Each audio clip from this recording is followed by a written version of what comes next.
20% था, सारा बीमारी है तो उसको हम लोग फैटी लिवर डिजीज बोलते हैं। अल्कोहल जो होता है, क्या ओबेसिटी, जंक फूड और लाइफ रिफाइंड कार्बोहाइड्रेट ले रहे हैं। Hello everyone, I am doctor Prakash Kumar Jha, consultant gastroenterologist and hepatologist at Pataliputra hospital Dhanbad. आज हम लोग फैटी लीवर के बारे में बात करेंगे। जैसे आप जानते हैं कि फैटी लीवर डिजीज अभी के समय में बहुत ही कॉमन डिजीज हो गई है। आज से 10 साल पहले इवन 2020 तक में हम लोग बोलते थे फैटी लीवर डिजीज का प्रेवलेंस जहाँ पे 20% था, आज 2026 में इसका प्रेवलेंस बढ़ के 38% हो गया है। और फैटी लीवर न केवल वयस्क आदमी मतलब एल्डरली को हो रहा है, इवन यंग एज में बिफोर 35 ईयर ओल्ड से कम आदमी लोग में भी हो रहा है, इवन बच्चों में भी फैटी लीवर डिजीज बहुत ही कॉमन है। तो सर सबसे पहले ये बताइए कि फैटी लीवर डिजीज होता क्या है? सिंपल भाषा में बोले तो फैटी लीवर कब बोलते हैं? लीवर में फैट का जमा हो जाना, मतलब accumulation of fat in the liver. तो फैटी लीवर अगर हम लोग मेडिकल टर्म में बोले तो मोर देन 5%, मतलब 5% से ज्यादा अगर फैट जमा है लीवर में तो उसको हम लोग फैटी लीवर डिजीज बोलते हैं।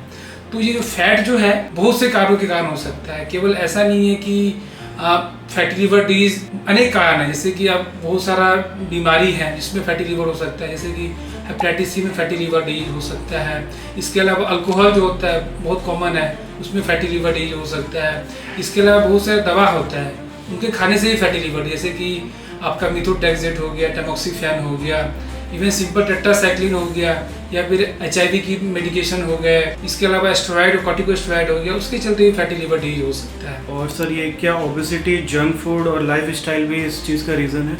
यस, अभी के समय में देखा जाए तो मोस्ट कॉमन जो फैटी लीवर जो हो रहा है ये सीडेंटरी लाइफ स्टाइल के कारण हो रहा है। खासकर देखा गया जब से कोविड आया है, कोविड के बाद से मतलब ज़्यादातर लोग जो क्या हुआ कि वर्क फ्रॉम होम कर रहे हैं, तो सीडेंटरी ऑक्यूपेशन हो गया, लोगों का ऑक्यूपेशन सीडेंटरी हो गया।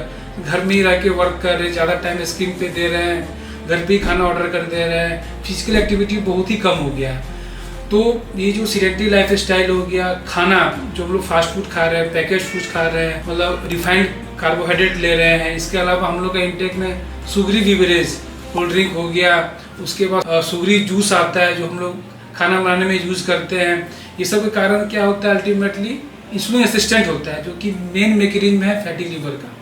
तो ये सब के कारण तो ओबियसली फैटी लीवर बढ़ रहा है। और सर फैटी लीवर को डायग्नोज कैसे करते हैं? देखिए, फैटी लीवर को डायग्नोज करने का सिंपल तरीका होता है कि सबसे पहले तो जो नॉर्मली जो कर रहे हैं हम लोग अल्ट्रासाउंड करते हैं। लेकिन एक बात जानने का है कि अल्ट्रासाउंड जो है फैटी लीवर तभी बताएगा जब लीवर में मोर देन 30% फैट हो, मतलब 30% से ज़्यादा फैट होगा तभी अल्ट्रासाउंड में डिटेक्ट कर पाएगा कि फैटी लीवर है। ग्रेड 3 फैटी लीवर अगर मोर देन 66% होता है फैट, तब उसको हम लोग ग्रेड 3 फैटी लीवर बोलते हैं। तो ऐसा करके ग्रेडिंग है उसकी, ठीक है।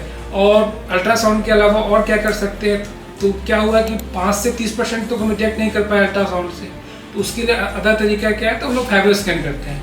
फाइब्रो स्कैन में क्या होता है, कैप वैल्यू होता है, उसको हम लोग बोलते हैं कंट्रोल एक्टिवेशन पैरामीटर। वो क्या करता है, वो इंडिकेट करता है कितना फैट है लीवर में। तो जैसे उसका ग्रेडिंग है, डिफरेंट स्टडी में डिफरेंट ग्रेडिंग है। एक देखिए हम लोग नॉर्मल जो मानते हैं कि अगर कैप वैल्यू अगर 248 से 268 कैप है तो बोलते हैं हम लोग ग्रेड 1 फैटी लीवर। 268 से अगर 280 कैप वैल्यू है तो हम लोग ग्रेड 2 बोलते हैं, और 280 से ज़्यादा है तो हम लोग ग्रेड 3 फैटी लीवर बोलते हैं। इसके अलावा जो गोल्ड स्टैंडर्ड जो होता है मेथड है लीवर बायोप्सी। लीवर बायोप्सी करें तो उसमें एग्जैक्ट फैट का लेवल पता चल जाएगा। इसके अलावा हम लोग MRI कर सकते हैं, उसके थ्रू भी फैटी लेवल पता लगाया जा सकता है। तो लास्ट क्वेश्चन ये है कि हम लोग इससे कैसे बचें, क्या प्रिकॉशन लें? बचने से पहले मैं एक और चीज़ में ऐड करना चाहूँगा कि जो फैटी लीवर है, फैटी लीवर कब इसको हम लोग non alcoholic fatty liver disease, अभी नया टर्म उसके लिए MASLD metabolic associated liver disease कब बोलेंगे। तो होता क्या है कि अगर फैट लीवर में फैट है, साथ में उसके साथ में एसोसिएटेड कार्डियोमेटाबॉलिक रिस्क फैक्टर है। अगर साथ में एक रिस्क फैक्टर है, रिस्क फैक्टर मतलब क्या है, कार्डियोमेटाबॉलिक रिस्क फैक्टर मतलब मेटाबॉलिक डिसऑर्डर हो गया, ओबेसिटी हो गया, ओवरवेट हो गया, BMI ज़्यादा है आदमी का, साथ में डायबिटीज़ है, हाइपरटेंशन है, डिसलिपिडेमिया है, कोलेस्ट्रॉल ज़्यादा है, थायराइड है। अगर साथ फैटी लीवर के साथ में कोई कार्डियोमेटाबॉलिक रिस्क फैक्टर है, देन उसको हम लोग बोलते हैं मेसेल्ड या नेफेड बोलते हैं। और इसके केस में क्या होगा, आपको अल्कोहल को अवॉइड करना, मतलब एक्सक्लूड करना पड़ेगा, और other causes of fatty liver disease को एक्सक्लूड करना पड़ेगा, तब इसको हम non alcoholic fatty liver disease या मेसेल्ड बोलेंगे उसको। तो इसको कैसे अब आते कैसे इसको कम कर सकते हैं, तो सबसे पहला इसमें रोल होता है life style modification. Life style modification मतलब क्या हुआ कि मतलब अपने लाइफ स्टाइल को चेंज करना। तो इसमें 3-4 कंपोनेंट आते हैं। इसमें सबसे पहला आता है कंपोनेंट वेट लॉस क्या है कि बोलते हैं अगर हम लोग कि जो फैटी लीवर होता है ये 4 स्टेज में होता है। सबसे पहले आपका लीवर में फैट जमा होगा, लंबे समय तक फैट जमा रहेगा तो ग्रेड 1 होगा, grade 2 fatty liver, grade 3 fatty liver होगा, उसके उसमें फाइब्रोसिस होगा, लीवर में फाइब्रोसिस हो जाता है। तो फाइब्रोसिस कब होगा? तो असली बात है कि अल्कोहलिक मतलब सबसे पहले हुआ फैट जमा हुआ, उसके बाद इन्फ्लामेशन होगा, उसको हम लोग बोलते हैं स्टेटोहेपेटाइटिस। ठीक है, एक बार जब इन्फ्लामेशन हुआ तो लीवर का इंजरी हुआ, उसके बाद फाइब्रोसिस होता है। देन बहुत लंबे समय तक फाइब्रोसिस रहेगा, देन सिरोसिस होगा, और सिरोसिस होने के बाद क्या होता है कि वो डिकम्पनसेट हो सकता है या फिर वो कैंसर में कन्वर्ट हो सकता है। तो मतलब हर स्टेज के लिए फिर हम लोग को देखना पड़ेगा, कंप्लीटली अवॉइड करना। और एक बहुत सारा स्टडी हुआ है, उसमें बोला गया है कि आपका जो कॉफ़ी है, अगर हम लोग ब्लैक कॉफ़ी पिए, मतलब क्या ब्लैक कॉफ़ी मतलब विदाउट शुगर विदाउट मिल्क, अगर ब्लैक कॉफ़ी अगर 2-3 पिए तो वो लीवर के लिए बहुत अच्छा है, वो फैट को बर्न करता है, और मतलब बोला गया है कि वो बहुत ही अच्छा है black coffee.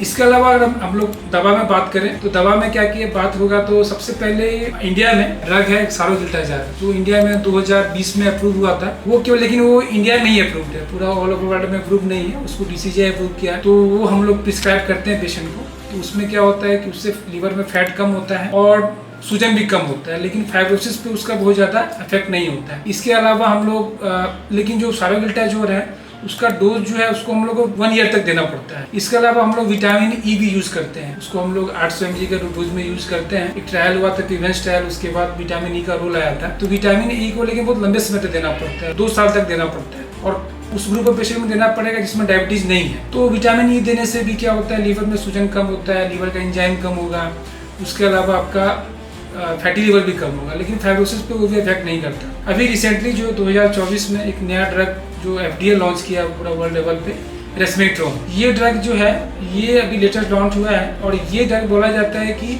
F2 F3 fibrosis जो है उस पर एक्ट करता है और फाइब्रोसिस पार्ट को कम करता है। इसके अलावा रिसेंटली दिस ईयर एक ड्रग लॉन्च हुआ है सीमाग्लुटाइड, और इसका आप लोग नाम सुन रहे होंगे मार्केट में। ये दवा जो है आपको शुगर में भी काम करता है, शुगर को भी कम करता है, वेट लॉस भी करवाता है, और फैटी लीवर और फाइब्रोसिस को भी कम करता है। तो इसके अलावा और बहुत से ड्रग जो है इफुक्साफर्मिन हो गया, डायजिपेटाइड हो गया, बहुत से ड्रग भी ट्रायल्स में है लेवल पे।